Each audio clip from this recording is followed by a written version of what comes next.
Welcome to the Cherry Picker, the horror movie podcast where we like to kill people, but not really.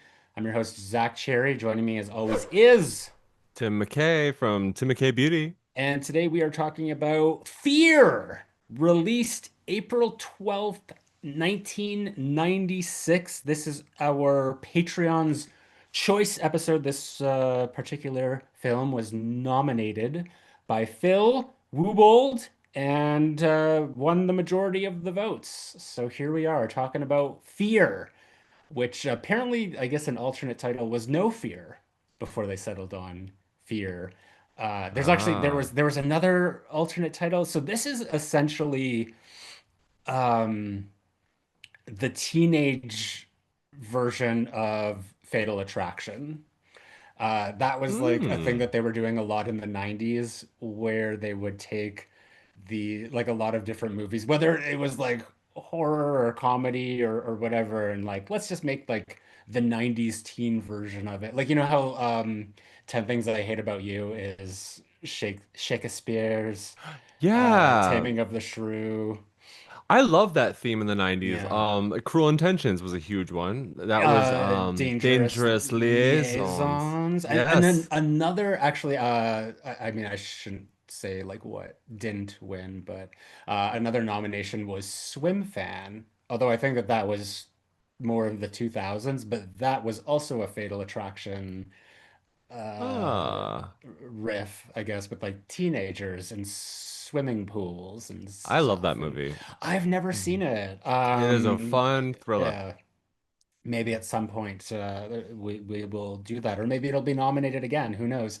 That's the fun of the Patreon's choice. But yeah, this one it did have an alternate title. I'm gonna find it at some point because all like there's a lot of interesting trivia on IMDb.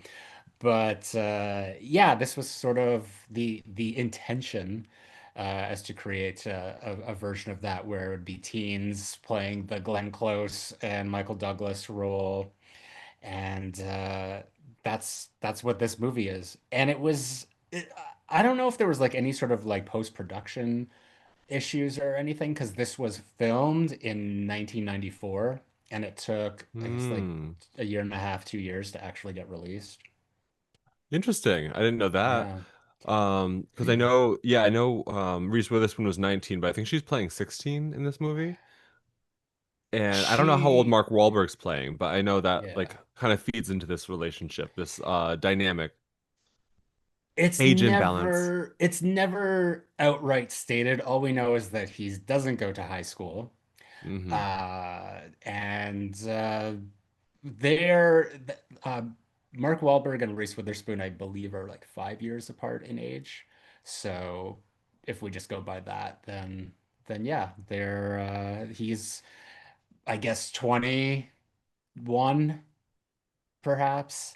Hmm. I mean, like let's be realistic here. Like, what's for this character if she is 16? Did they say 16 Uh, specifically?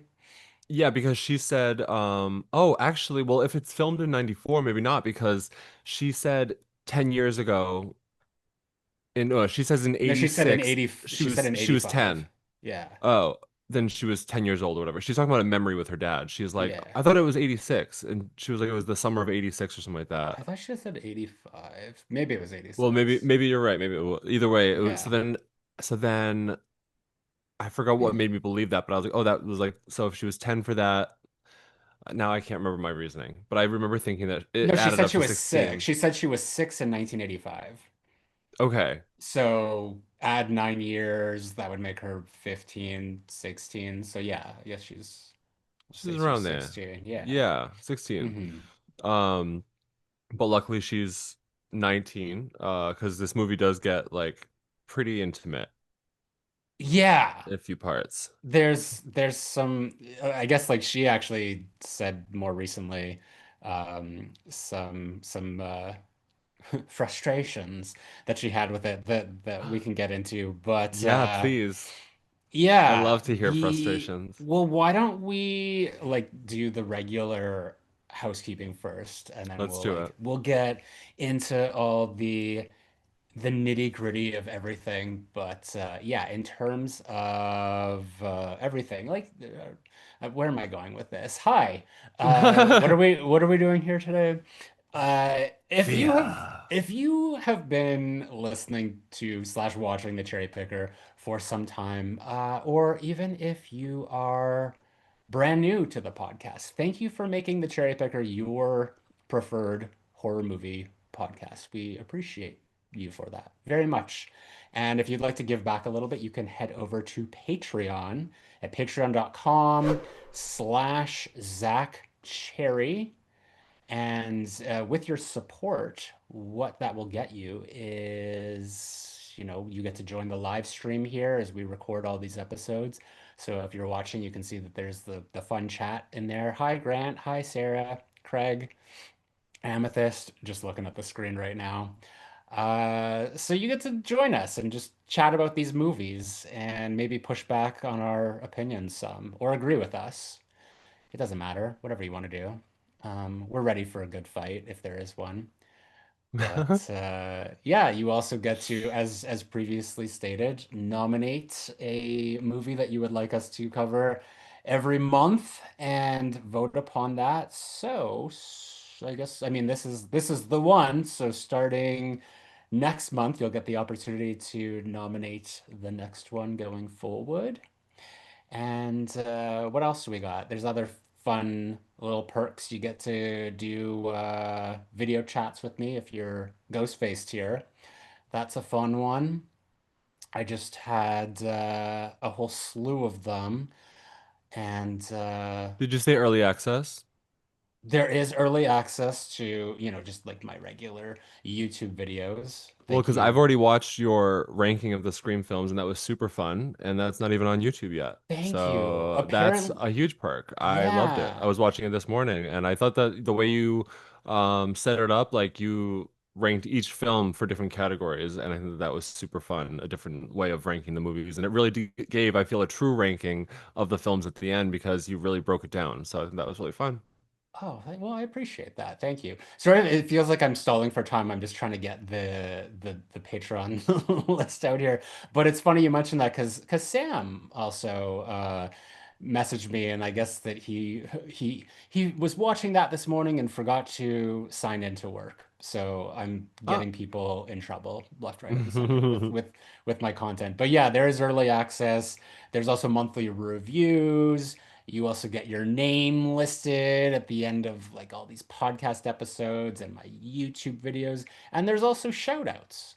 So I'm going to do the shout outs now. So thank you very much to the Michael Myers tier. That would include Kyle Beard, Sam Levy, Ali Hamouche, Shane Allingham, my lovely co-host Tim McKay. Me. Horror Slut 95, Austin Hall, Final Girl, Gemma, Caraday, Michael Boswell, Def Con, Michelle Hughes, and then thank you very much to the Ghostface tier, Eric Champney, Daniel Saturn, Stephanie Starbright. Sorry I missed your call the other day. We had to reschedule, but I hope that your parents are doing well.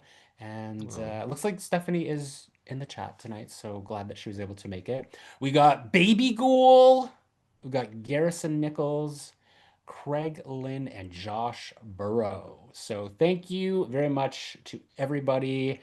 But Tim, yes, we got a premise for Fear. we do indeed. Nice. A seemingly perfect romance spirals into obsession in this tense psychological thriller. When a teenage girl falls hard for a charming and mysterious older man, passion quickly turns to control as his darker side begins to surface. As her family grows suspicious and the stakes rise, she finds herself trapped in a relationship that's anything but safe.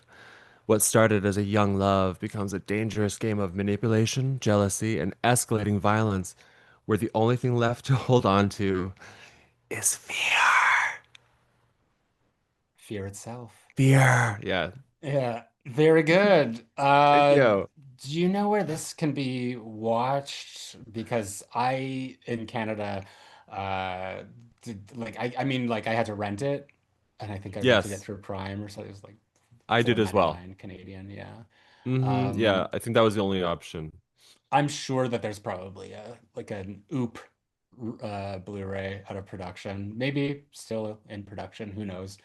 But yeah, I've never owned this one. I've seen it Ah. many a time. I've not seen it in years, but they used to play it on the TBS Superstation. Is that even a thing anymore? Back in the 90s and the early 2000s. And Mm-hmm. of course, like everything was edited. So like it was just kind of a jarring experience. Like all the good parts were, as Billy Loomis said. All All the the good good parts were stuff. cut out. Yeah. Yeah. But Um, have you seen this before? I have Mm, it's been a while, like a long time. hmm. So it was fun to rewatch this. I think the main thing that I remembered from it was the part in the woods with Gary. The the like Gary. never disclosed to be gay, but like definitely gay best friend Gary. Um Yeah. like that's definitely her GBF. But yeah, so I remember that part in the woods, but Hmm. and then Where I he's think I sort remember of seeing like the he's end. like flipped through the air. Yeah, flipped through the air.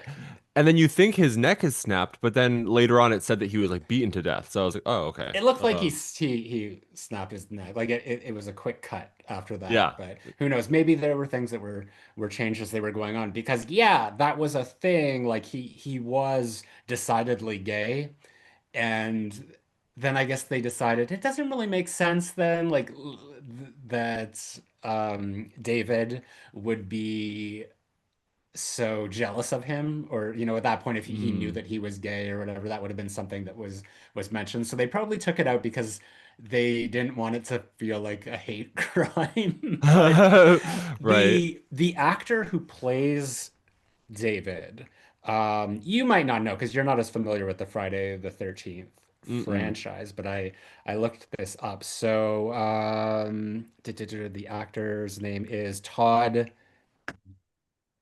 Caldecott, if I'm saying that right. He was in Friday the 13th Part 8, Jason Takes Manhattan. He is the young man, teenager who it's like the couple at the beginning where they're on the boat where Jason gets the mask. He's the one that plays the prank on his girlfriend and then he gets like harpooned or something. He Mm. has longer hair, but that is him. Like you could tell, like you can see it in the face. So that would have predated this filming wise at least by 5 years. So same actor. And because this was filmed in Vancouver, so like, like a lot of as was Jason Takes Manhattan. So a lot Was he of playing Canadian. was he playing a similar age in that movie, or was he playing older in that movie, I They would well think? they were high school graduates because they were going on their Yeah. graduation trip Okay. on the boat to Manhattan. So yeah, he was playing the same age I five always years later. I love when that happens. I mean, that we were Yeah, talking about how that happened with Katie Cassidy last week, how like she played a college student in 2006 and then she was a high school student again in 2010. So I always find yeah. that fun. Hmm. Um, but yeah, I don't know. I think someone like because I'm surprisingly my best friend growing up, I was like her like best friend. She was my best friend Marissa, and in Rhode Island. And every time she had a boyfriend, it was the biggest struggle. They always had an issue with me, and it was like even though she's like, no, no, Tim's gay, Tim's gay. He's. It was like just the fact that I had her attention, and the fact that I could whenever I would see it. They would make her laugh, and she would laugh, but then I would make her laugh, and it was like a whole different kind of laughing, like a whole genuine like best friend, like we've been together forever, like kind of laugh. And Yeah. and they saw that, and they would get like jealous. And so I remember one of her boyfriends gave an ultimatum. It was either Tim or me, basically. And she chose me. But like Mm, so I could just imagine if like she was dating a psychopath, like someone like David, you never yeah. know if he would have met me in the woods one day and snapped my neck. But very possible. That scene was also very Halloween coded. I find when he was like walking along like the hedges, and then you just see Mark Wahlberg kind of like shift into frame, just like his shoulder there. It's like Yeah. it's Michael following Laurie home. He did a Um, great job in this movie, playing mhm, like going from such a charming, like I agree with you, Craig. mhm. I am like I thought he was so like oh my God. Plus, I mean, my first crush was like Sid from Toy Story and like and Jafar. So I'm like I like the bad boys. So Oh, so I'm like Jafar. I know this guy would be right up my friggin' alley. I would fall for Yeah. it too. Um, and then he becomes a crazy man at the end, and I think he did a great job. I mean, I personally find the character to be a little confusing. Oh, how Uh, so? well, I mean, there's just like he's almost like too evil. I think that they could have maybe had a little bit more nuance because there's the scene where he's first meeting the father. By the way, the father, Stephen, played by William Peterson from probably best known as the lead in CSI, Gil Grissom. So there's the scene where he's in his office and David comes in to use the bathroom. And it's just Yeah. like you're meeting the father for the first time, and he's doing like a good job outside, like ingratiating himself to the family. And I mean this guy's like a hard nut to crack, the Hmm. dad. Like he is like already just sort of like I'm immediately suspicious of you because it's just like older guy dating my 16-year-old daughter, which is, Hmm. you know, feels realistic. That's to be expected. That you would think that David would kind of like keep up this facade, you know, he's like helping out the family, but then he comes in there and it's almost like the scene is very confusing for Margot, Alyssa Milano's character as well. That was very Because weird.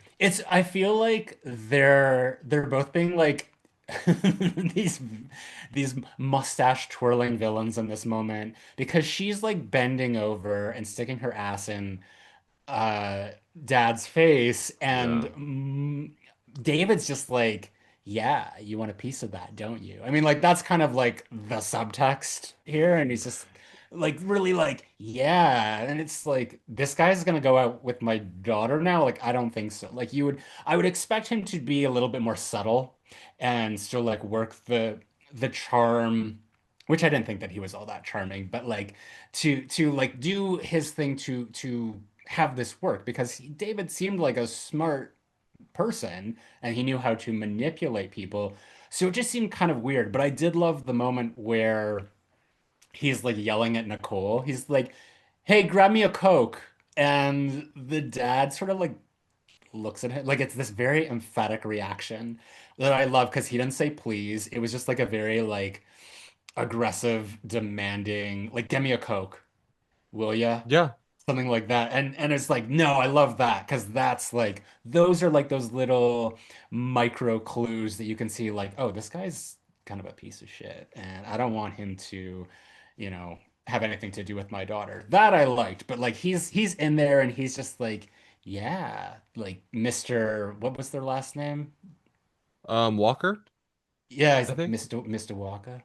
Yeah, Mr. Walker. Hey Mr. Hey, Mr. Walker. Yeah. Walker. No, Yeah. I thought, well, I don't agree. I actually wrote in bold letters, he is very charming. I said David Yeah. is so charming.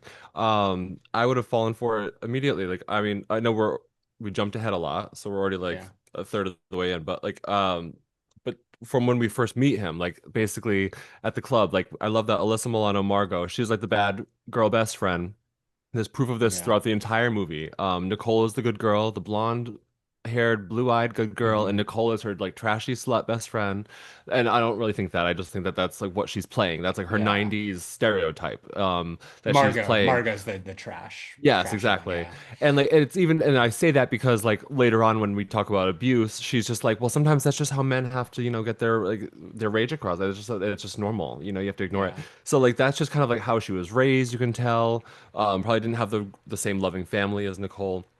I think Um well, because she doesn't have a father. uh, Because we see the mom, yes. and we Oh find yeah, and I out. thought the mom Yeah. was great actually. She was actually super sweet. Yeah. I mean, there's because they're at the pool, and she's like reading Playboy or Hustler or something. Mhm. Margot, and she's just like, yeah, this is what I want to do. Like, I want like men to fantasize. I want like millions of men to fantasize about me. Of And then the mother's course. just like, I'm going away, and there's money in the like on the counter or S- whatever. And then she, like Margot says something about like she's just like off fucking some guy, and that's what she aspires to do as well. So I think that she's Exactly. just it's just a product of her environment. Like, A there's product like of neglect, and I mean, not even like it possibly neglect, but it just, I guess they were trying to hone in on the stereotype that like girls raised by like single mothers, because like they don't have a father figure, that they're more drawn to maybe like older or inappropriate men. Because like she which does hook she up is. with this,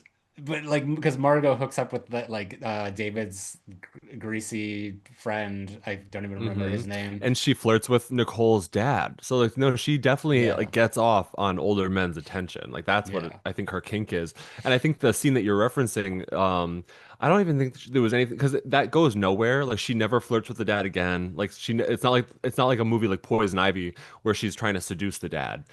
yeah. I Wasn't think it was Alyssa? She was in like one of the Poison Ivy yeah, oh sequels, my right? God, she was. She was in Yeah, the second one. That's hilarious. But it's like yeah. not even like that where she's trying to seduce the dad character, like in all those movies. It's like she just did that just to feel good about herself for a second. And I think he in that scene um was just enjoying watching it. Like he was just smiling. He's Yeah. just like seeing what's going on and kind of seeing like trying to learn about the dad. Like, oh, the dad's not super happy with sexually. Like he's obviously unfulfilled if he's checking out this young girl. I mean, I don't And he necessarily agree. I think if anyone's unfulfilled, it's the wife slash stepmother. Well, he says that later when he like is like when the dad confronts him outside the car and he's just like, I Yeah. don't think you're really good in the missus department. I don't think you're really, I don't know. He like kind of Well, uses that. she feels like her whole bit is that she feels neglected because he's just so focused on his work and everything. Like Yeah. this is a rich family. Like they live in this beautiful, like Yes. secluded house that's like gated and like on the edge of the lake. It was almost like it wasn't giving Beautiful. me like when a stranger calls remake vibes on the inside, but the outside of it just sort of like this Mm. whole setup It like was right on reminded the edge. This movie reminded me of and I can't remember the name of it, but it's a movie from the 90s and it's like two teen boys and they're like planning I don't know if it's a suicide or like a murder or something like that. Murder by And Numbers. Murder The by one Numbers. I with think that Ryan is it. Gosling, yeah. Yes. Sandy B. Oh my God, Yeah. yes. I don't know why that was kind of giving me the that vibe or like my memory of Yeah. that movie. I Well, was kind that of was getting probably also filmed in Vancouver. That's why. very well. Maybe it was the same house. You And I never think they know. both fall to their death at the end. I think that was like a similar way they both kind of die at the end. Yeah. Um, Yeah. I do want to say that just a counterpoint to you and I guess your opinion of David's charm, but Amethyst is saying David had zero charm or sex appeal to me, and every time he kisses Nicole, it was like an anaconda wrapping its head around its Oh prey. my God, that's so funny. No, like I mean, I'm just a sucker. Like I will fully admit Yeah, that. I'm not like you know, the way that he came up to her at the bar in the very beginning when she first meets him. Oh no, I think it's like she's mad at her dad because she goes to the bar first. She doesn't talk to David after school, but then like she goes home and they're supposed to have a nice like family night in, like watch a movie, I think, and like have dinner. But then the dad has to go to work, and yeah. so she's furious and she goes back to the bar, and that's when Well, she meets so David. the sequence of events is they are skipping school or just Hmm. like go to this like cafe. It's like this whole thing like they're making such a big like, oh, we're like bad students, and all they're doing is like going to a cafe to order like some cake or something, or at Hmm. least like that's what like they're getting sandwiches, but then Margot's like, I want chocolate cake, but she's like leaning against the counter with her bosoms like heaved out because like there's Hmm. this riffraff gang playing at the billiard tables, which is like the guy that like the greasy guy that she's attracted to. And then David comes in and he's one of the friends and he's just sort of like they make eye contact, him and Nicole, and they never speak, but he's just like she's all like into him and he's Super kind of like mysterious. he's kind of ignoring her, but then at the very end he like looks at her again. Yeah. But then there's this that like they're passing out these flyers for some event at a club that night, and we see David looking at one, and Nicole leaves or whatever, and they're like, "Oh, are you gonna?" Or Margot's asking, like, "Are you gonna come to the club?" And she's like, "I can't. Like, we're going to." It was like some concert or something. The And then the concert, dad, yes, yeah, the that's it. Yes. concert. The Dad concert. got a call or something that he was like he had to do work that night. And then the mom was all like, "Well, we've been planning this, blah, blah, blah, blah." And Nicole's just like she was acting annoyed because she already said that she didn't want to go to the thing, but the dad was like, "Come on, this is a family thing." Yeah. And so I don't know if she was annoyed or she was just sort of pretending like it so she could sneak She was off and go to huffing the and puffing. club. I don't know. I think she, even though she seemed like she was like, huffing and Hmm. puffing when she like called Margot and she was like, "Hey, I'm actually gonna come." Like I don't know, whatever she did. Yeah. Like it seemed I like she was mean, kind of annoyed. this is an interesting family dynamic because it's essentially it's Nicole Reese Witherspoon and her father, played by William Peterson, and his new wife, and I forget the name. Was it like I love Laura or her from something? Casper. I forgot her name, but she was in Um, Casper. She was the mom in Casper. yeah, and then she has a son who's not biologically related to Toby. Hmm. Toby is the son who's like the stepbrother. Yeah. So there's actually like a moment where like the son is trying to get like he's asking for a ride to school or something or something, and he calls William Peterson dad, and he's like, "Oh, okay." And he's like, "He called He me called me dad." dad. Yeah, I kind Hmm. yes, Laura was the mom. Thank you, Amethyst. Appreciate that. Um, so yeah, it was just like Nicole was like all huffy and puffy at the beginning, but it just felt like regular like teenage girl stuff. Like she came down and she was wearing this thing, and I guess it was like revealing or something. Like she her cleavage was He thought it was like a dress from when she was younger because it was just a little it small. was so It was a little small. high. It was a Yeah, high dress. yeah, It was like the same exact scene from Clueless. It was like hmm between Cher and her dad. He was like, "What are you wearing? What is yeah. that?" And she's like, "Daddy, it's a dress." And he's like, a Did dress." which is weird because like that like probably Clueless and this would have been filmed at the same time, Yeah, I very imagine. similar So scene. yeah. Very similar scene. That's just how, the parent, daughter dynamics were It's back always a then. dad But talking about the his daughter's dress. but the dad, like he's kind of a pushover to like the wife because the wife is like this is interesting because like she has a really healthy relationship with Nicole. Like it's almost like their relationship as like the stepmother stepdaughter is so much better than her relationship with the father. And like It gets like that too. They they get very close. Yeah. there is a moment that like after the club thing where there is some contention, but there like for the most part she's just like just let her wear what she wants, just leave her alone. So of course like the stepmom is like allowing Nicole to do all these things. So they go to this club, and this was like one thing that I found very confusing. There's a lot of things that I find confusing with like David and his motley crew, but like what happened at this club? Like was this like an illegal event or something? Because like suddenly someone Yeah. just starts like a fight breaks out and they start like trashing the place, and then suddenly there's like police helicopters Yeah, I and wrote everyone's fight breaks out for no yeah. reason and everyone flees. Because Hmm. it was just a random fight broke out. Like no Yeah. reason. Everyone was having a good time. And this was a very diverse club. I don't know if anyone noticed that there was a gay couple kissing that the camera made sure to like focus on as it was like walking through the Mm. crowd. And I was like, oh, that's okay. That's a Wait, maybe little that was supposed to be Gary, but Gary didn't show up. They're just like, Gary, we can't have true. you come to this club because you're no longer gay. But yeah, I was like, wow, it's a little diverse in here. It was reminding me of like Nightmare on Elm Street 2 or something, how there was like a little sprinkling Ah, of gay in there. Um, but yeah, interesting. and then they run up and they take the fire escape down, and even there's that, like I can imagine like, you're 16 and like this like cute guy who's so dangerous, like, oh, let's take the fire escape down. And then you see your best friend. I love that she sees Margot run out and she's holding hands with the long hair guy creep. And she's just like, bye, see you later. Like, what a good friend. Like, okay, see you later, Oh, Margot is like Margot. one of the worst friends ever. Worst friend. And then Um, at the end though, she like is like so emotional and she's like, you're my only friend. And I'm like, you literally are a terrible friend. But yeah. yeah. Just to answer Craig's question, because what are some of the alternate titles for the film? Fear just doesn't do it Mm. for me. So as I was saying before, No Fear was one of them, but Improper Advances was another one. Improper advances coming Improv this it's just fall. like indecent proposal. fatal Mm. attractions, improper, uh, Inconvenient yeah, relationships. yeah, improper conduct, lewd signals. Yeah, it's. Two-faced men. I think that fear is totally suitable. It does. I mean, there's not really like a fear is not like thematically tied Maybe to it's the this dad's movie. fear. Maybe it's the dad's fear of what the hell's going on with my daughter. The dad, But what my daughter, my daughter. Mr. Walker.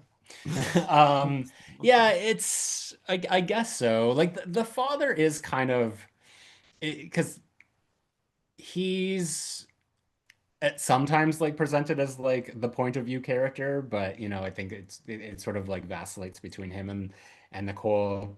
But as I was saying, like the inconsistencies with Mark Wahlberg, or just like the character David, is that he's sort of like being a little too over the top villainous in certain parts, where it's just like I would have rather it been more like a gradual reveal of things, where just like the movie when it needed to have him be creepy or weird or whatever, it just sort of like went all the way with it.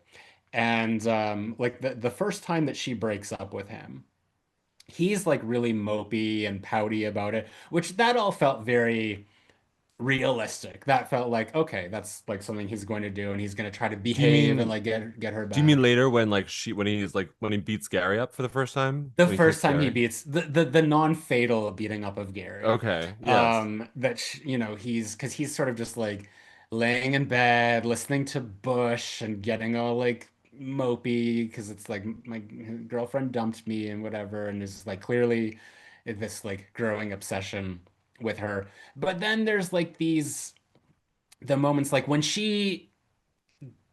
she like breaks up for him with him for good, or at least like sees who he is and decides that she's gonna break up, which is later in the movie because he's like inviting her to come to their house, like the house that he Hmm. lives in with all these other guys, which Hmm. just like it felt weird to me because like is he really going to invite her there? Because like she's going to be creeped out by whatever's happening there because these are sleazy people and he's obviously Yeah. one of them. But so she declines, but then she's like, oh, actually, I'm gonna go, and she drives out there, and that's where she Hmm. sees in the window.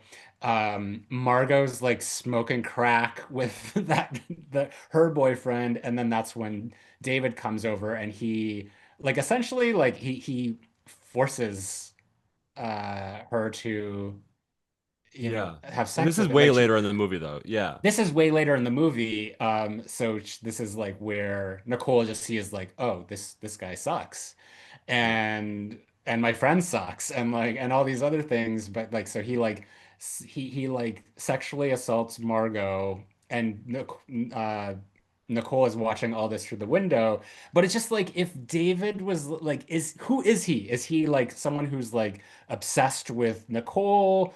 Or is he like gonna go back to his house and he's just, kind of this like awful um Huh. scummy person who does this? Like it felt like they were trying to have him be two different things. Whereas I wish that they just sort of like leaned more into like the obsession I aspect think of this character. I don't know. I think they actually did. I think that's very accurate. I think he puts on his good face for her and he tries to be the Hmm. gentleman for Nicole and like try to like he doesn't want to sexually assault her. He doesn't want to blow everything with her. So he's being like as charming as he can with her. And then like because she's Miss Good Girl and she decides to go home that night, he's still horny. He's like fuck it or whatever. And then he sees this he literally only sees Margot as a piece of trash. And obviously so does his long-haired friend. They only see her as a complete object, like a and so I Yeah. think that when he walks in and he's just horny and he's just like whatever, like, I'm gonna do this. And I don't know why he's the one thing I don't get is why is he the boss? Why is he able to just take Margot off the other guy's lap? Because if Yeah. anything, I would think the long hair guy was the boss. I would think that he was the big The man, boss. the boss of like of the So gang. He seems the oldest. He seems like, but then I'm like, how come? Why are they just letting him do that? And then the guy didn't yeah. even care. So I Well, just he think was he was that more like annoyed that Margot went along with it, like she had any choice in the matter. yeah, But like he saw she the didn't have a choice. but this is my gripe with all of that because like A, um, is he not concerned at all that like he's trying to keep up this persona, but would he not be concerned at all that Margot would then go and tell Yeah. Nicole? And that's the thing. Like, if there was like a thing where there was already some sort of tension between Margot and Nicole, that would make sense. But there wasn't any at that point.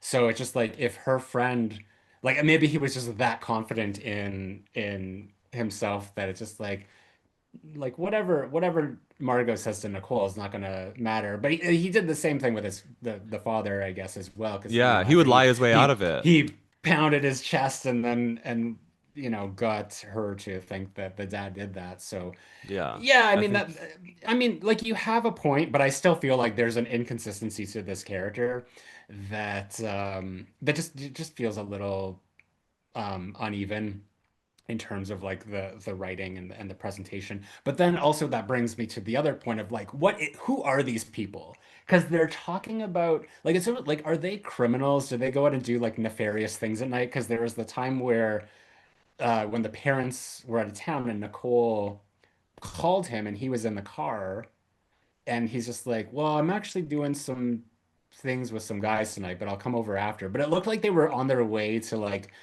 mess some shit up. And it was sort of like alluded to, but it was never clear. It's like, what are they doing? Where do they get their money? mm, How do they survive? So I feel like there was some sort of like criminal activity going yeah, on. and then they live in like what seems like a frat house, like a really dirty, Hmm. disgusting like house where Yeah. like his room he sleeps on a cot. He doesn't really have furniture. Like it's like kind of gross. So I don't really know. Yeah. Yeah, like it kind of alluded to that they're just like these Yeah. like punky guys that ride around and like and then I remember one of them says to him, he's like, "Hey, you know that as soon as like his dad gets back, like we're out of here. Like we have to figure out where you're gonna go next, pretty much." So it's like so is this like someone's parents' house and the dad is just away somewhere and like they're just trashing this house, like Yeah. disgustingly trashing it. It's Yeah. it's never clear, and I feel that like it's a missed opportunity because there could have been more to like say there was a thing. Say maybe they were like running drugs for someone, and when Steven went to the house and trashed it, maybe they like destroyed something, like just to give a little bit more agency to at least like the minions as to why they would be so gung-ho to like go and do everything that they do to the Walker family at the end. Like clearly David's um reasonings for going there are more so to do with Nicole. But just like if there was some sort of cause and effect that actually made it a little bit more personal and could justify some of the reasonings. And I did not remember a lot of the movie, so there was like some things that were still a surprise for me. But one thing that happened, or because well, this happened like quite a few times, because the first time is when we see David when he's in the office and he like pushes the the clock hand back 30 minutes Yeah. to like his reasoning for doing that was to like I guess trick Steven into thinking that it was they had 30 minutes extra.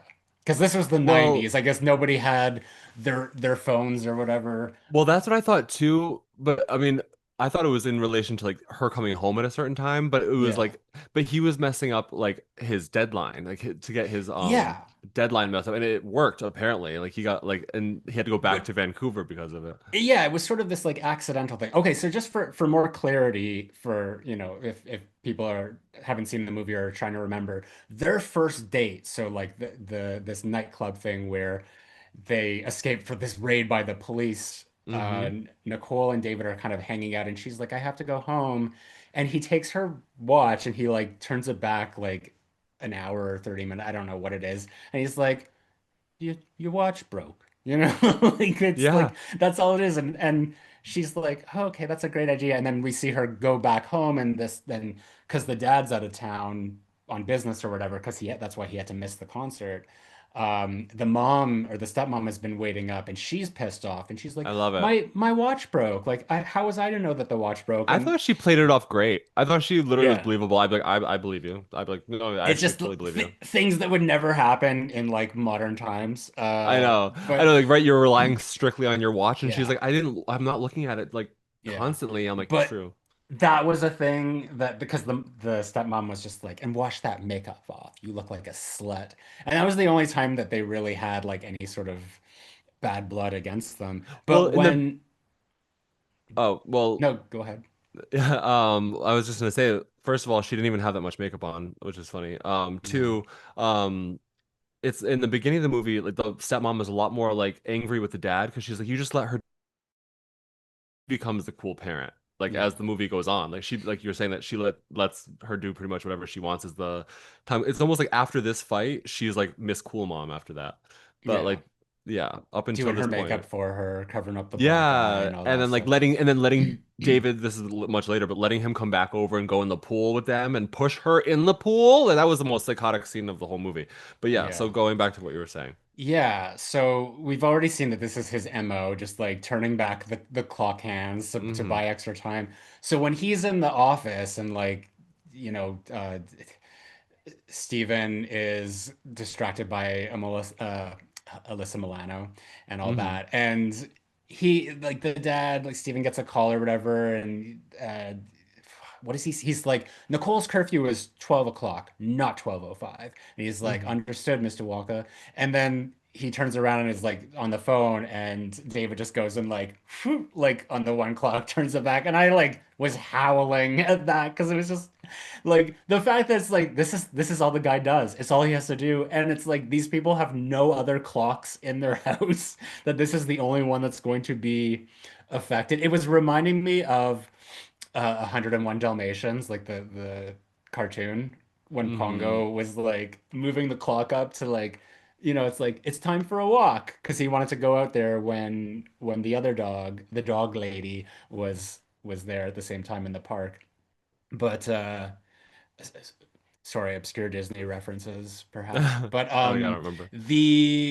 the thing that was just so funny is like there's a computer right there, and even though this is 1994, I'm pretty sure that like the time would be in the corner there. Like it would Yeah. be if he's working on his computer, it's easier for him to just like look at the time at the on the Then screen. turn The around. turn around. He also had a watch. I mean, it wasn't on his wrist or whatever. So anyway, long story short, this whole thing, even though it wasn't David's intention, it ended up creating this whole situation where Stephen missed his deadline to deliver these important like documents for like whatever real estate business he's in, which meant that he had to go to Vancouver, which meant that, it created this situation where he then invited the wife and left the kids to their own devices, which then allowed for Nicole to like invite David over, gave him the code, the security code, and all that, which Mm. also makes me wonder, like, how did he get past the security guard? Um, so many questions that Hmm. that Oh, that the I have useless here. security guard. The useless security guard. Hmm. I mean, unless he like snuck over the gate or whatever. But like these are all these things. There's just like there's so many plot holes or whatever. But the convenience of that because he was just trying to buy them a little extra time on their date, that it ended up creating this chain effect. And I think that it would have been more interesting if, almost like in The Hand That Rocks the Cradle, where Peyton is actually messing with the family. Because like he had a whole thing where he had to like put this thing in, and I don't remember what exactly happened, but like Rebecca De Mornay in that movie, she like destroyed the documents, so then the mom couldn't find them when it was time to like take them to the post office, and she was getting this sick satisfaction out of it. So it was just like a thing of like if David was actually actively trying to mess with the father, rather than it just sort of being like incidental, like oh by the way this created that, like this thing and this thing. And there was a scene later in the movie where he's at his office, like he's got his big boy job at his office, and I guess they had like a really great meeting, maybe like they landed a new client or whatever. And because I didn't remember the movie, I thought like something was going to happen, like David had sabotaged his thing, like it was going to be like a slideshow, and then like there was going to be like Oh nude yeah. images of women, or like just something to like to ruin it for Oh them.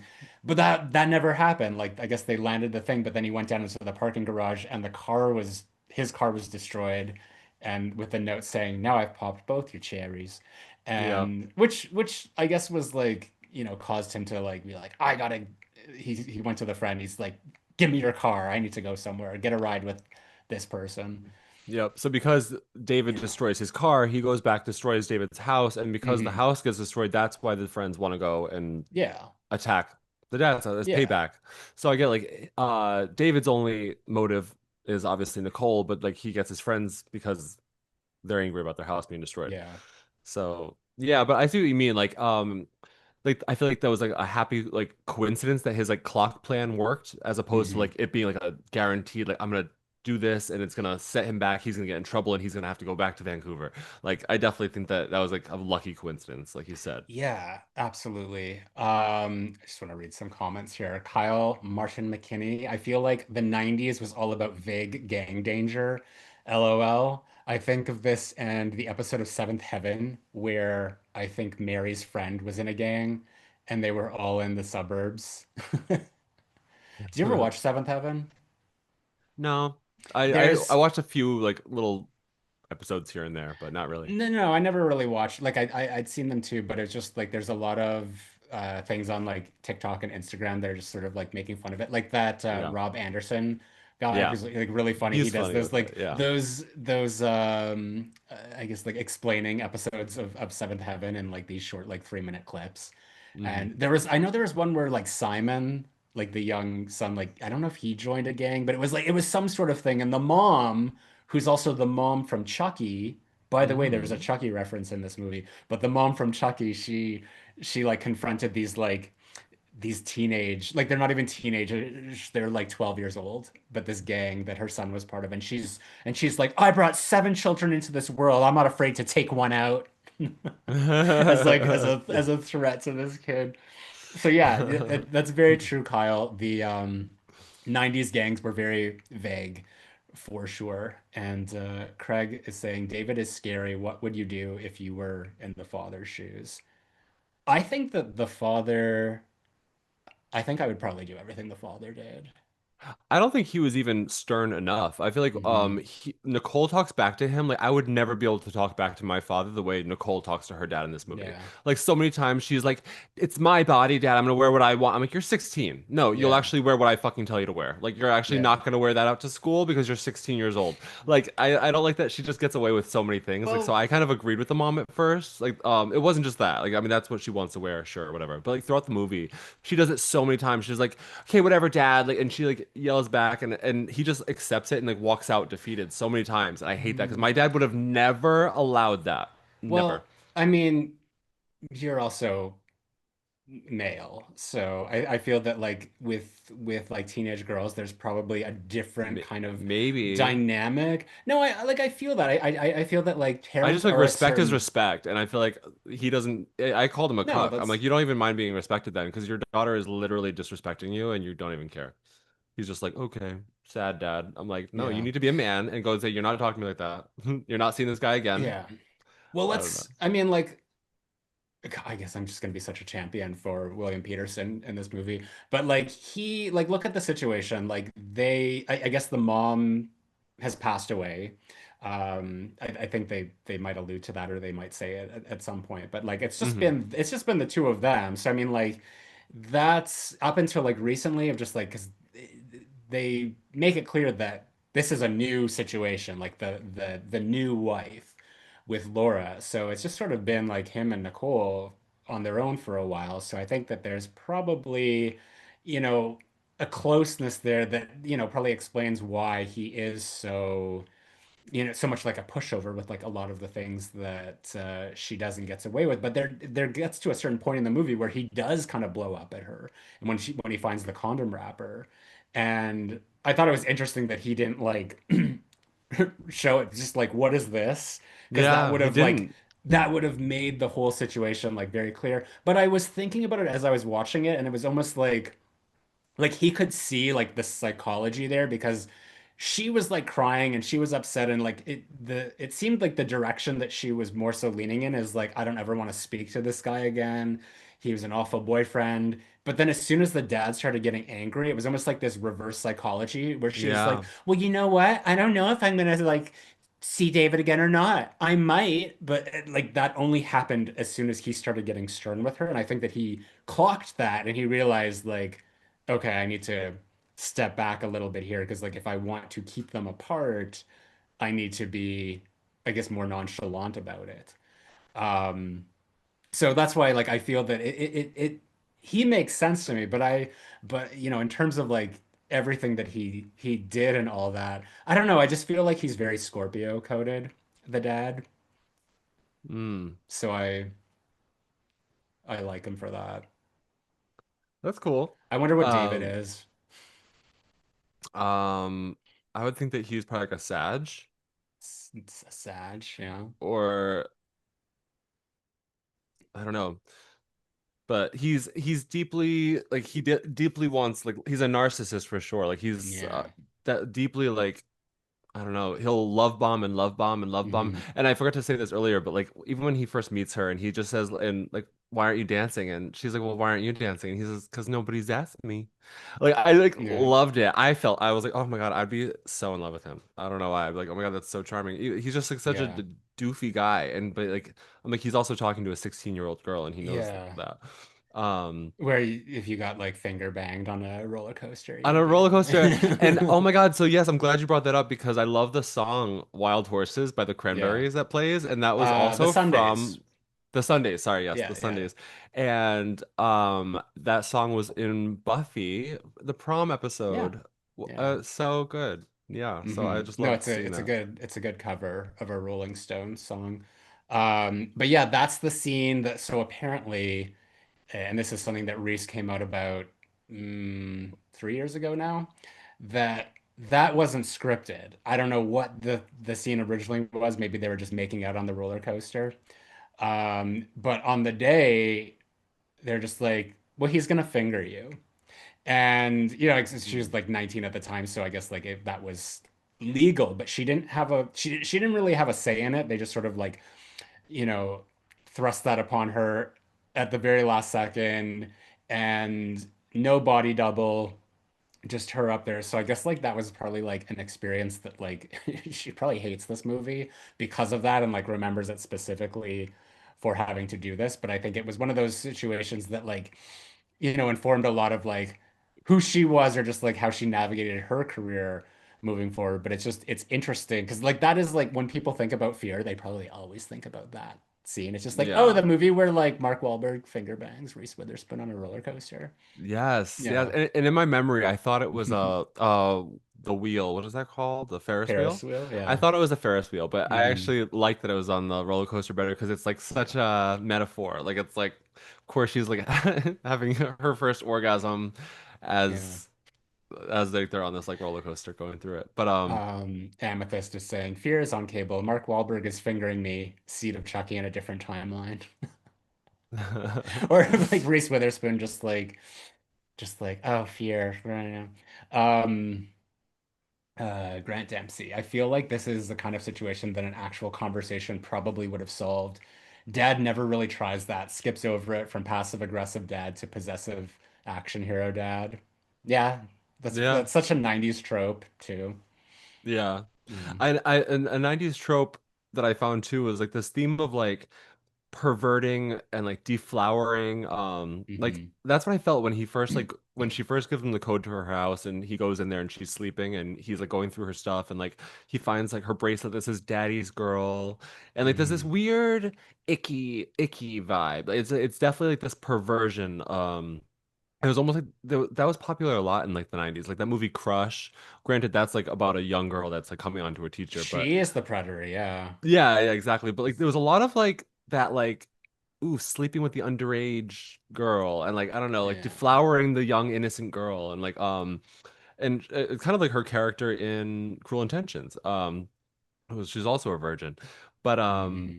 yeah, so I just found that very icky, that Yeah. vibe. And it seems like after that scene, like he's just yeah, he even steals the bracelet. I thought it was weird when the dad is actually in his house in his bedroom and he finds the photo and he like photoshopped himself or he like cut out himself and put it where the dad is in the photo. Did you remember that? Hmm. Like he's like so it's like a picture of David and then like the mom and then like so I thought that was kind of weird. Yeah. But it's when the dad finds the shrine and everything. So this might be some interesting trivia about the movie.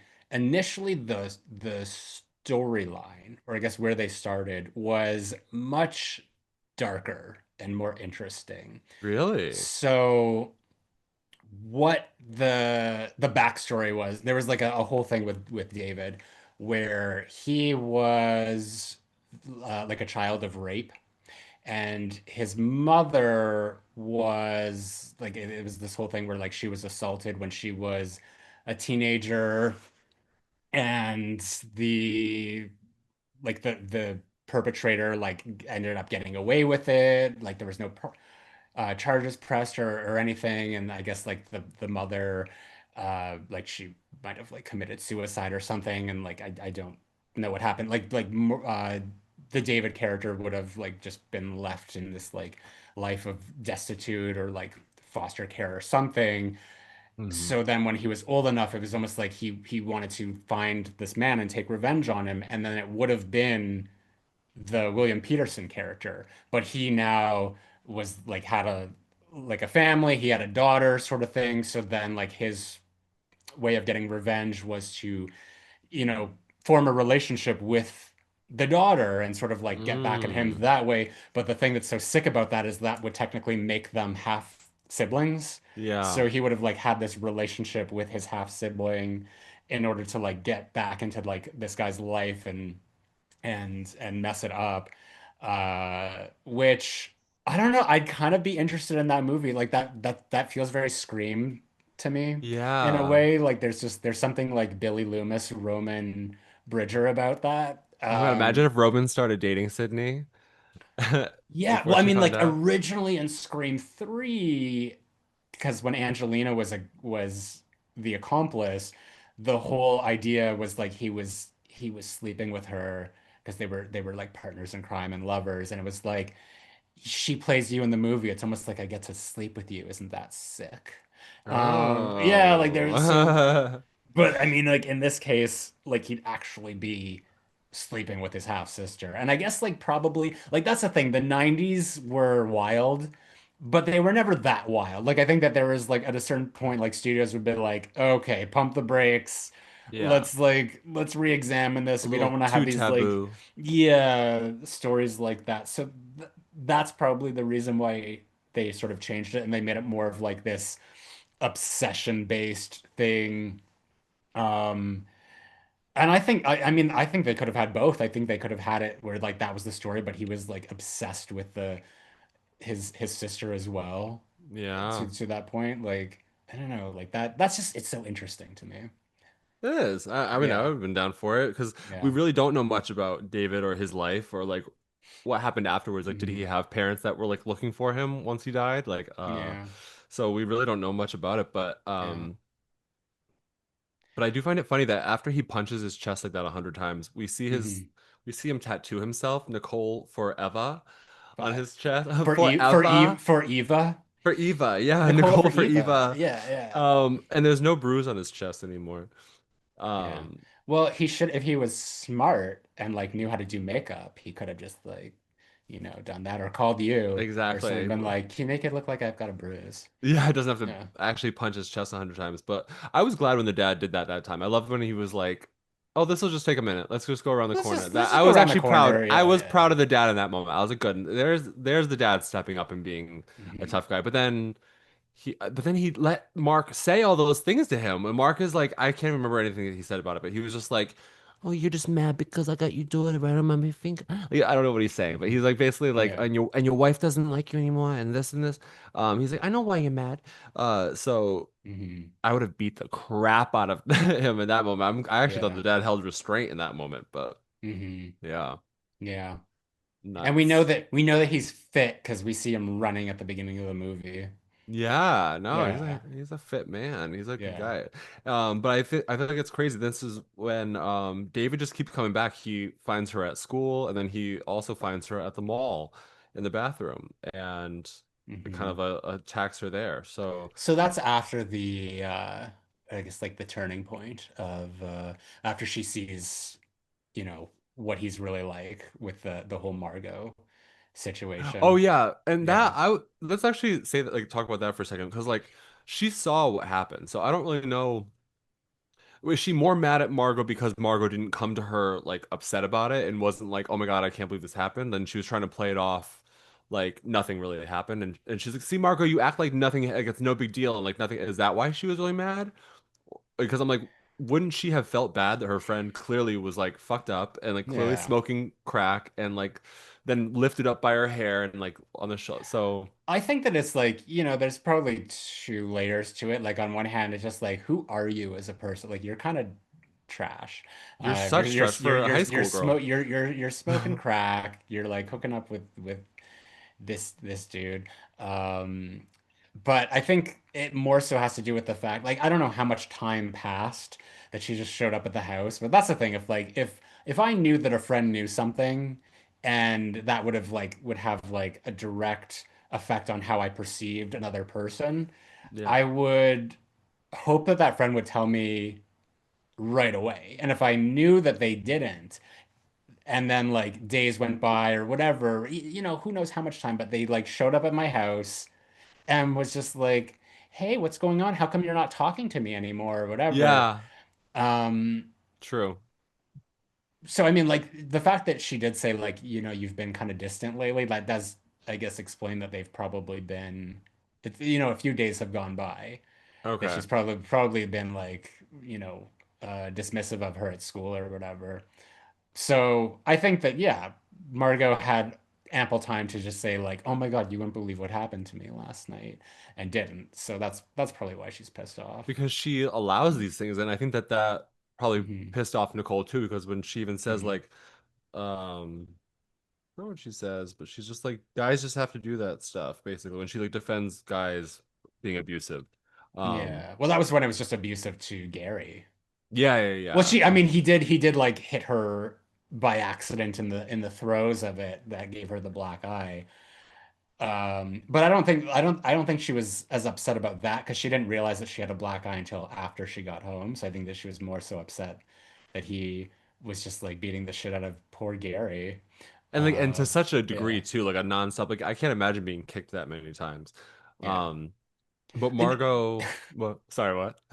I was also good like bring up the fact that like Gary is just very uh like chill about all this. Like it's just like he he didn't press charges. There was nothing that happened. It didn't even seem like there was ever a scene where David went and like apologized to Gary or anything. Because like the next time that the two characters Hmm. interact is when she breaks up with him the second time. That's the funny thing is like every time she breaks up with him, it's in the presence of Gary because he comes to the At the school school, yeah, at and the he's school. like in the cafeteria. He's like, "Guess who?" And she's like, Hmm. "Get off of me!" Like all this stuff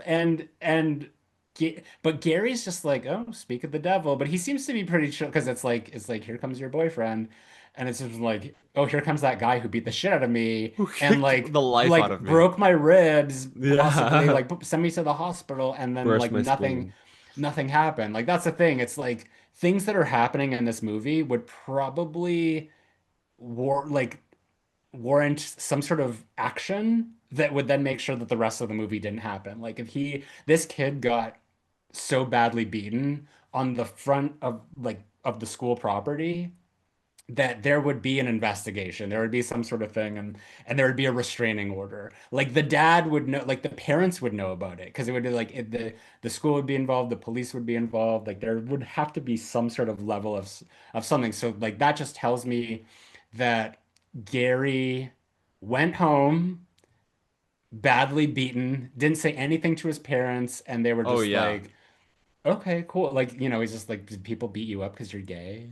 Or like So not gay? Like true. Where are whatever. his Yeah. parents? That's so true. I mean, I can't imagine Yeah. being kicked that hard that many Yeah. times. Yeah. Oh yeah, So that's that's so why I feel true. like there the measures in which like the intensity that this movie gets, like I felt that it needed to be a little bit more subtle. There needed to be some subtlety in the escalation of things because it's just like it doesn't make sense to me. Yeah. No, I can agree with you on that one. Hmm. But Thank a you. movie's I guess a movie I guess a movie's got a movie.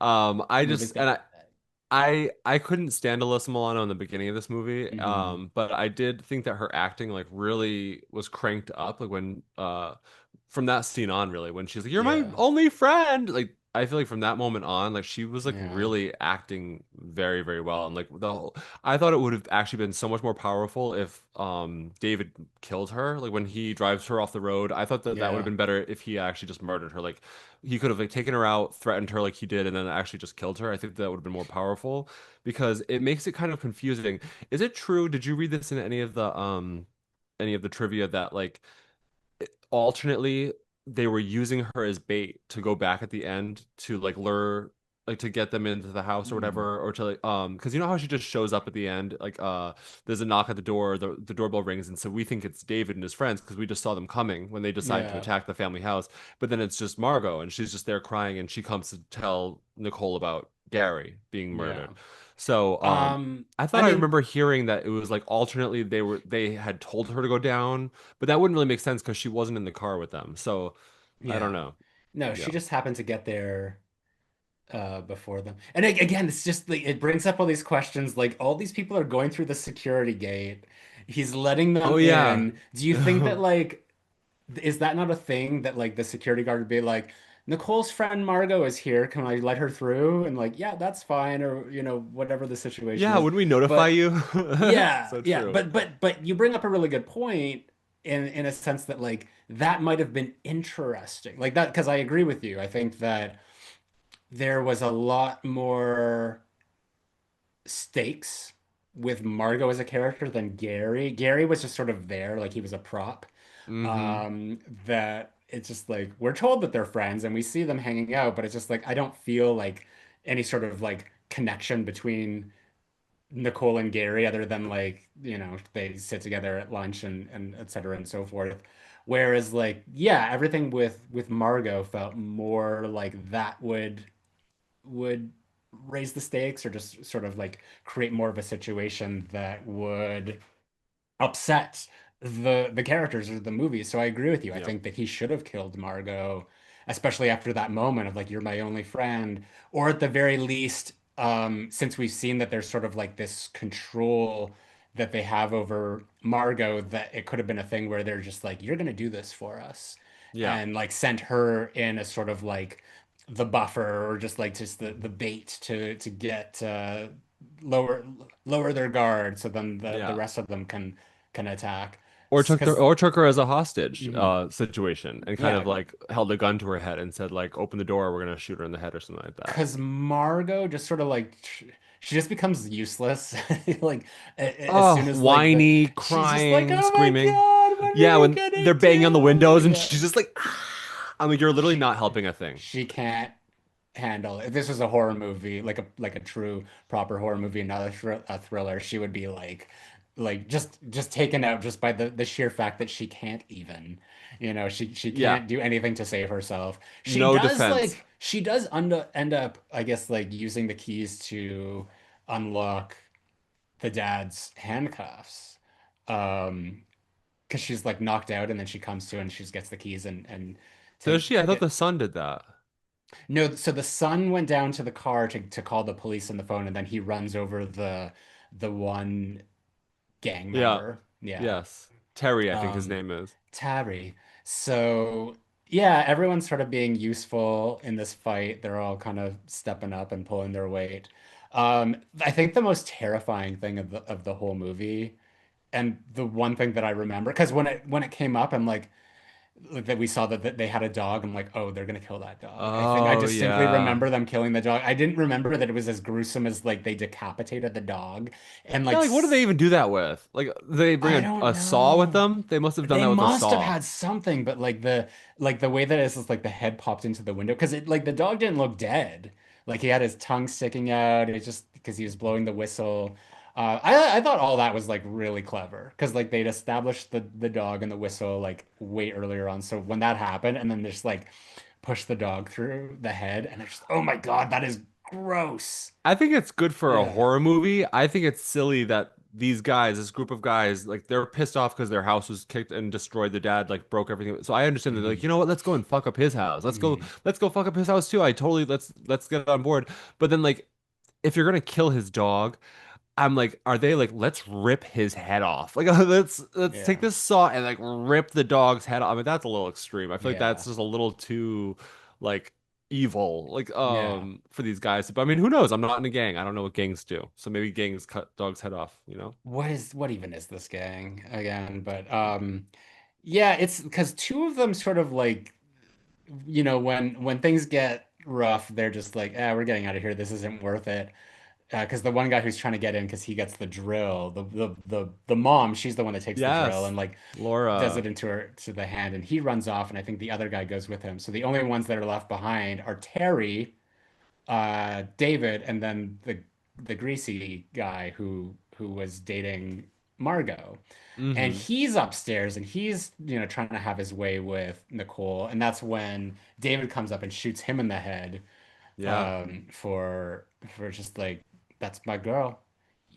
You And can't at do this that. point, Yeah. what do we expect is going to happen at this point Yeah. now, David? What are you going to do? Now you Yeah. have no friends left, and now you have no girl, and like now what could you Yeah. possibly hope to be of this? He's gonna get stabbed with a peace pipe. When they were at the carnival and he won that for her, I'm just like, because I didn't remember. I'm like, I feel like that's gonna come back. Like it looks so sharp. That's gonna come back in a way later on, I bet And then you. she And stabs of him with course it. it did, Yeah. yeah. But like it didn't do anything because he just sort of like it just made him angrier and like he went Yeah. into like But berserker mode. hey, at least Nicole had some agency. I'm glad that she was at least like trying to like she was the one that was thinking. She brought everyone up into the room and she's like trying to be like let's like be mindful of stuff. Like Well, the dad Margot's the told her one. to go up there. Well, yeah, Yeah. but still, she I feel like was holding them together a little bit. Margot's the one that's Yeah. like, I can't do anything. And then even when Margot jumps on the long hair guy's back to like help Yeah. Nicole, she like again didn't grab a weapon. She just jumps. She's like, no. I'm like, Well, so that's flimsy, it's like very so flimsy. Halloween Resurrection when Sarah jumped on Michael Myers' back It when they never were having that works, fight. Yeah. ladies. It It's like never works. you're not helping. You're just gonna You've get seen flung this in other off. movies where you jumping flimsily onto the back and flailing. And no, you're actually just making everything worse. And Well, then it's he just beats the crap out of her. yeah. And Well, like Edward used to say, like bring this up as an example of just sort of like how it was almost like the industry's way of, like, well, we're being more inclusive with women and when we're showing that they have more agency and they get in the fight, but then they put them in the fight and they end up just being stupid and doing like the one thing that's just gonna like, kind of slow it down, but they're not actually being effective. They're just, yeah, not it's at just like all. now I'm gonna throw you off and you're gonna get knocked out. The So only time yeah, I like it is Kristen Stewart in The Panic Room, which I love that movie. And she tries it because she's a little kid and yeah. she doesn't know any better. But I haven't seen um Panic Room in a minute. Maybe we should, great yeah, movie. we should I do that. Yeah. love Panic Room. Yeah. But yeah, so Nicole did hit because the guy was like climbing up the pipe or mhm. whatever, or the eaves trough. So she like broke through the window and like pushed him off. And that was the guy the Terry, who ended up getting run over. And Terry's crazy. Terry like I don't know where they got another gun, but he's the one that shoots the security officer.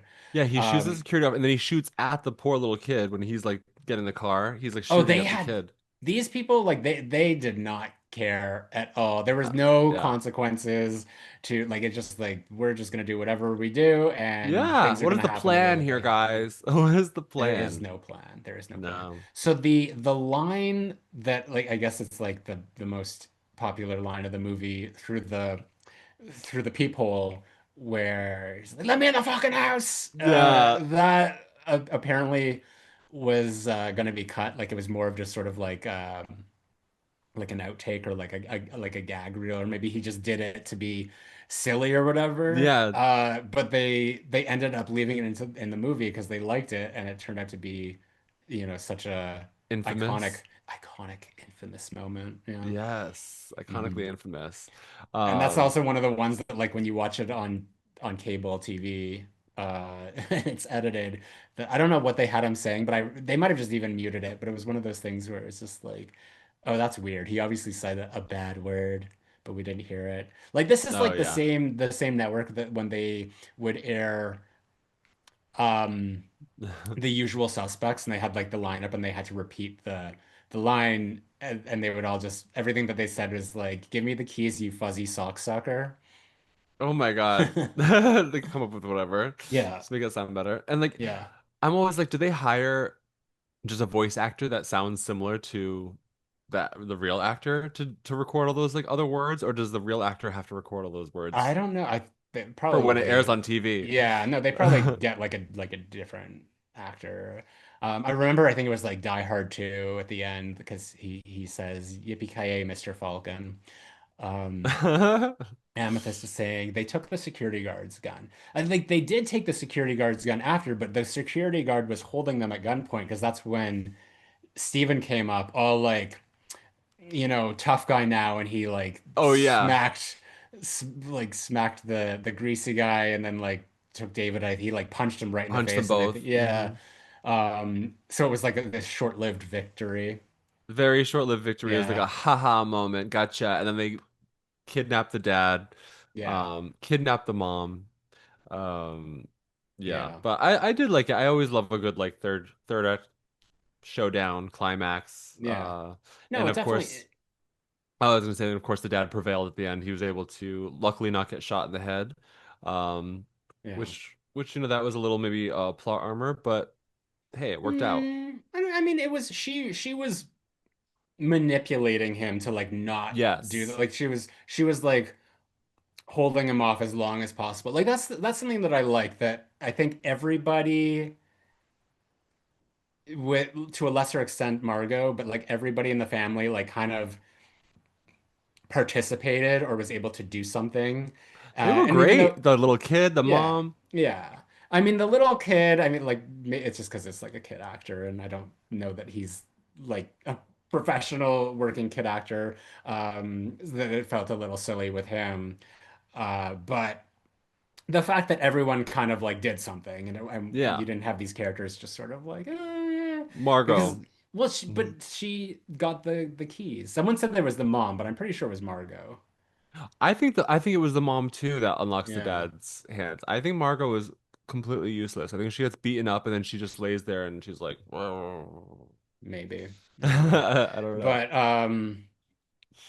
yeah, it's I love that he just kind of yeets him out the window at the end. That's sort of like the Full-fledged eat. finishing blow, and he lands like on that rock down below Mm-hmm. at the water. The only thing that because I was expecting like they always come back for one last scare. I was waiting for it, and then like the credits just came on. I'm like, oh, that's a little disappointing. I would have liked one more, like if like especially if they are doing Fatal Attraction here, like this is what Mm-hmm. it was supposed to be. That like where is Glenn Close? Where's Mark Wahlberg jumping out of the bathtub? Would it be And like them looking down and he's like his body's gone? Or like what do you mean? How would yeah, this I mean they work? could have done that if they wanted to do the Mm-hmm. Halloween thing. Just one last thing. You've Yeah. seen Fatal Attraction, right? 100 years ago, yeah. Yeah, so like, because she's um I forget what exactly. I think Anne Archer's character, the wife, Michael Douglas's wife, is like choking Glenn Close like they're in this like brawl or whatever, and then she ends up like getting her underwater, and it seems like Glenn Close has been drowned, and then she like jumps up, or no, it's with sorry, Michael Douglas, her and Michael Douglas, and he seemingly drowns her, and he's just sort of like leaning against the tub, like out of breath, like it's all over, and then Glenn Close like jumps up out of the water, and I think that she has a knife or Love it. something, and then Ann Archer comes in and shoots her with a gun. Classic. I Yeah, love it. Yeah, no, yeah. you're right. This could have used one last scare for sure. Yeah. But Um, Grant, Sochi really could have given any of the women one of the heroic kills. I wanted more of an ending too, to be honest. I found the Suspiria thing way too jarring in this case. I actually would have wanted an ambulance scene here. I guess it does have, I mean, it's a little bit like a Suspiria ending. I mean, the house isn't like going up in flames with Reese Witherspoon just like walking away and laughing, but there is it's kind of ambulance-y because we see like the aftermath. It's just sort of like it's all played with the credits over it. what terrible security he had. I'm just thinking about that now. Like, Yeah. what horrible security. And even like when the security looks and he sees that the lights are flashing and he can't get Hmm. through on the phone, he's like, let me just calmly The stroll Morse down code, there and yeah. just see if everything's all right. Like, Well, it's all like connected to the phone line. Like, what happens when the phone line is out? Like, he's uh, designed this house apparently to be yes, like the impregnable. Titanic. Yeah. Mm-hmm. Yeah, they should have just like Unsinkable. hurled an iceberg at it. I loved the mom though. I agree with that. Yeah. I ended up loving her. I don't know if it's because I saw her in Casper first, but I really loved her. What's the actress's name? Help me out here. Oh, I'm looking. So that would be Amy Brenneman? yeah, Amy Brenneman. yes. Yes. I don't know Yes, her from yes, anything yes. else besides Casper, Heat. but And Judging Amy. She played Amy. Amy oh, Gray. Yeah. oh, Uh, so Leonardo DiCaprio was originally approached to play this role, and he didn't think that he was right for it, but he, I guess, like was friends with Mark Wahlberg ooh, and recommended him. okay. Um, I don't know. I back in that day, I'm like, oh, I had the hugest crush on DiCaprio, but I feel like he would have been too young looking. But in '94, oh, probably way too young looking. I don't know, Maybe, too innocent. but that might have been like when it was still like the movie about like the illegitimate son Oh, coming true, back true, for true. revenge. Who knows? Who knows what happened? But he didn't feel that he was right for the part, Yeah. and it went to Wahlberg. I could definitely How see nice like when you're it that. already. Yeah, it already feels like Mark Wahlberg doesn't really fit in with this motley crew of friends, this gang that he's Yeah. in.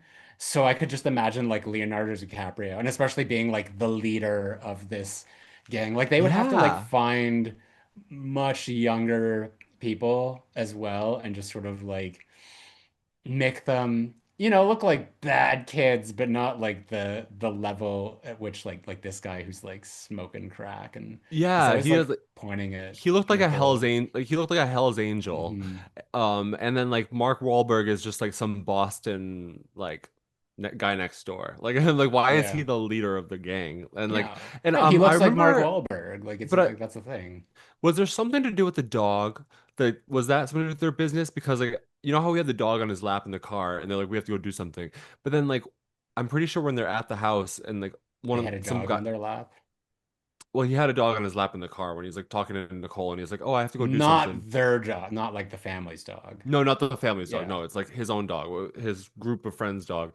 And then I think they mentioned it, like they were talking about a dog later on, like at the house, at their big like frat house. They were like talking about something about with the dog. Shoot, I wish I had the movie right here and I could just It's play just, it, well, it's but not relevant. Like that's the thing. If we can't remember it, then the I movie's didn't know not if it doing was a like I was trying to listen to it and be like, is that like code talk for something else? But like their real business? But yeah, we never yeah. find out. It's never clear. So Yeah, and yeah. that's the thing. It's just like it's there might have been some deleted scenes that explained more of that, but if the movie's not doing a good enough job like explaining that to the audience, like that's not on us to follow. I mean, like we're in a day and age where like movies that are being made now, especially for Netflix, they have to repeat the plot of the movie 5 times Yeah. to make sure that like the audience gets it because people just aren't. I mean, and that's the thing. Like people are paying attention, but they don't think that we're paying attention.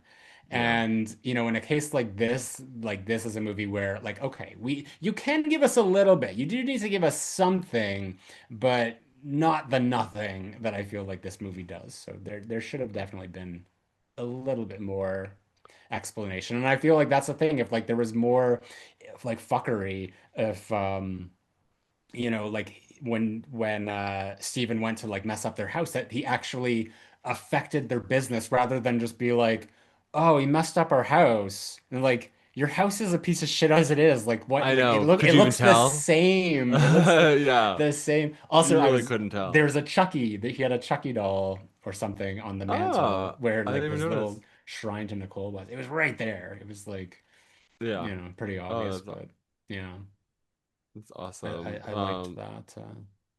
That little touch. Nice little Um, touch. Yeah. but yeah, no, I think that It was a fun movie. I love 90s thrillers. Hmm. It was a good watch. It was a good watch. I was thoroughly entertained. I'm glad that we revisited this one. So thank you Yes. again to Phil for the Yes. nomination. And I think that now is a good opportunity for us to get to the cherry picker. It's not like we kill people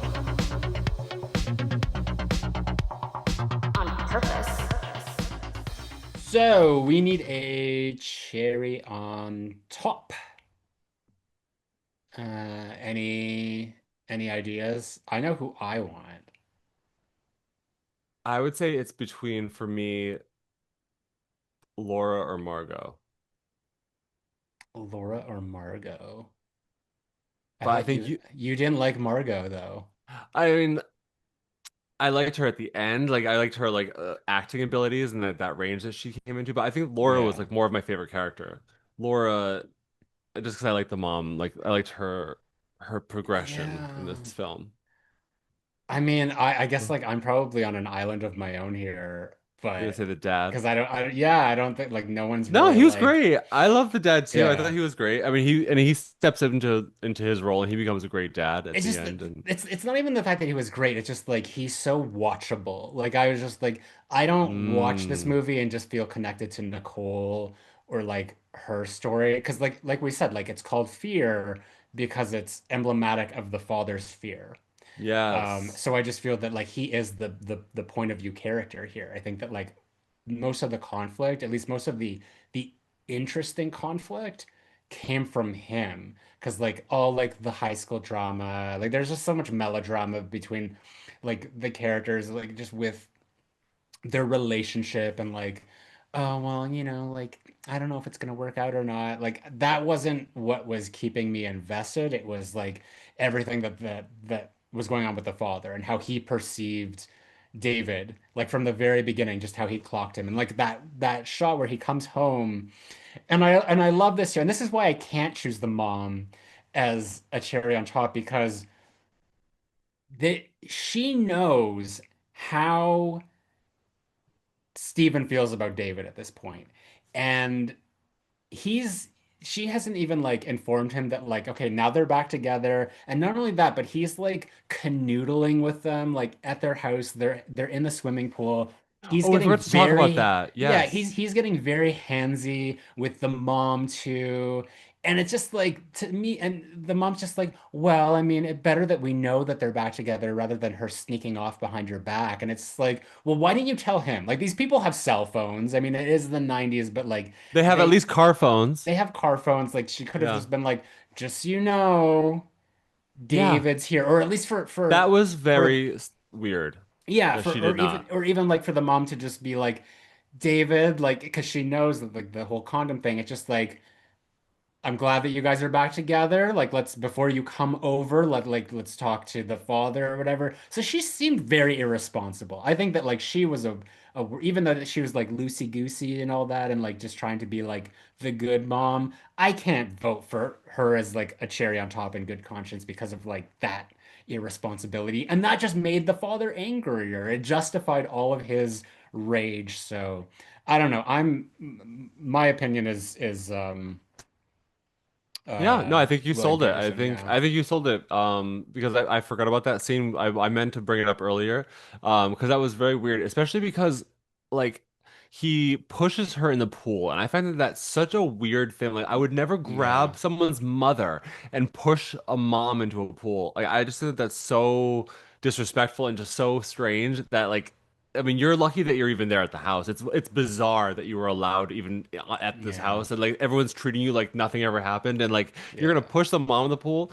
No, that was just really weird. So Yeah. I think it's weird that she allowed that, and then she almost said it to the dad in this piss off, like, "What do you want to do, really? You want me to say no and like let her go off and do it on her own, like sneak out and see it?" It's like, why do you Yeah. have to act so smug? Like, okay, so that scene and that scene alone does take off some points for her. I I You're right. love that I turned you against the woman. You did, because Uh I mentioned that scene earlier. I forgot to talk about it, and I'm like, yeah, that did piss me off. Why was she so like, yeah, Dad, what do you expect? Like, and she was just no, that was yeah. weird. So no, that Um pisses me off. Amethyst But is adding that the dad was hotter than Marky Mark to me. The dad was Okay. totally out mogging. Um,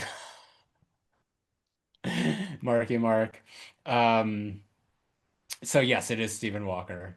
Eric says the dad might be the only real character. Yeah, I think you're right. I I think think he is a Margot was great real. cherry. She became really, Yeah. I think I think she was always I think real. we've all Yeah. known her. I've known a Margot. We know I remember Margot. we know Yeah. her. Like I She's a know messy her. girl. Yes. I'm Yeah. like, oh God, Yeah. Margot. Messy Like you Margot. and like they let you down. Like they're one of those friends that like pisses you off, but you still give them chances. Like Margot. we've all had a Margaux. Margot. Yeah. Yeah. All right. Well, then there we go. I got it my way. Yeah, you Love, did. love when that happens. Got it your way. Okay. So last week we asked you who deserves to die the most in Faces of Death Mm. 2026. I nominated Josh. You nominated Gabby, which was the Charlie XCX character who was That's in right. like 2 seconds of that movie.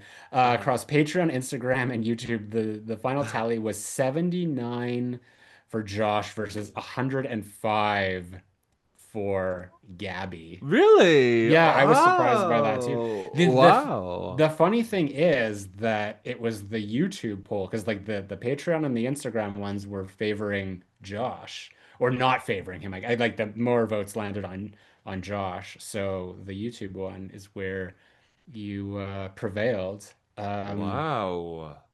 Well, And there's I'm thrilled. literally, yeah, there are literally like there's no comments here because I guess people did not really know this movie or hadn't seen it. I don't think that this was a very popular episode in the sense that like nobody watched it because they weren't familiar with the Yeah. movie. It got a very Yeah. limited release.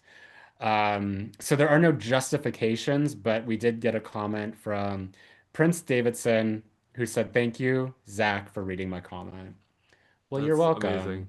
And And you're welcome for reading that one too. and I wonder if people just chose her because she's Charlie XCX and they don't even know who her character is. Yeah. They're just like, let's just choose It's her to just die. it's like Charlie XCX or this random dude. Charlie Yeah. XCX, yeah. Well, then Yeah. amazing. So, I guess who deserves to die the most? I would have to say David. I get to be Yeah. lucky and just choose the ultimate villain because I had a backup just in case, but I'm gonna go with the villain of the movie, David. Who deserves to I'm die the most? I'm gonna go for I don't even know the guy's name. The one that's like that I just kept calling the greasy guy. The one Oh, okay. that was Long like hooking hair? up yeah, the one that was hooking up with Alyssa Milano, uh, getting her to smoke crack, but like still like also making these like sexual eyes at Nicole throughout the whole movie in Yeah, front of her. Yeah, and then I forgot what he called Alyssa Milano when like when David takes her away when he like walks away to like probably like sexually. stupid Yeah, he's slut like, or something. yeah, get that slut. I don't want her That anyway. Hua. Dirty, that dirty whore. Yeah, Um, I'm just waiting to see trash. if Amethyst knows the character's name. It might be Nobby. It's definitely not Terry. It's not Hacker. Is it Logan maybe? Who's Logan? No, Logan looks like it was like one of his work associates for the father. Unless he's Um, Terry, but I thought Terry was the guy that Terry. gets run over by the car by the little kid. But maybe I'm D wrong. Maybe he's Terry. yeah. Amethyst is gonna confirm. But anyway, it's the if you know the movie, the pictures will be up on the thing too. So vote your heart, vote your conscience, and you can vote in a few different places. So you can head over to first and foremost Patreon.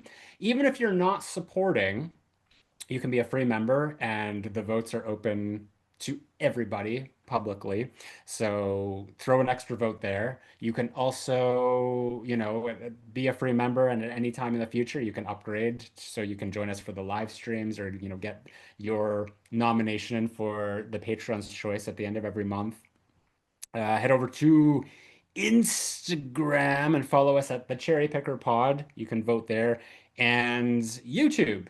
Make sure to subscribe to us here. And if you prefer to listen to the episodes rather than watch them, the RSS feed link is in the descriptions down below. Tim, where can they find you on socials? They can find me on Instagram at Tim McKay Beauty, and I guess long hair guy's name was Logan. Thank you, Amethyst. Logan.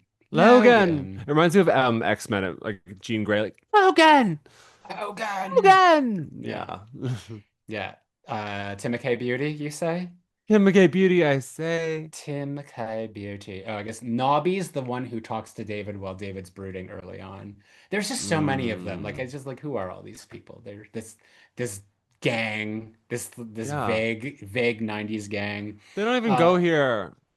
no, they don't. And that was another funny thing when he's like, so I take it like you don't go to school with Nicole? And he's like, no, but there's no explanation as to like what do you do, where do you go? So how old are Did you? he want to lie and say that he went to like community college or something? You know, like anything. All that Get a we knew is that job. like it's like he likes cars just like you, Dad. Anyway, you can find me on my main YouTube channel at Zack Cherry, Zack space Cherry, and Instagram and Letterboxd is Retro Bitch Face, all one word. Twitter is Zack Cherry 8. What we got going on next week? So next week we are keeping it going with the 90s thrillers, right? Yeah. So should we it's what is yes, I think you should say it. What is the name? Did you forget? I just am afraid I'm gonna say the wrong name and look stupid.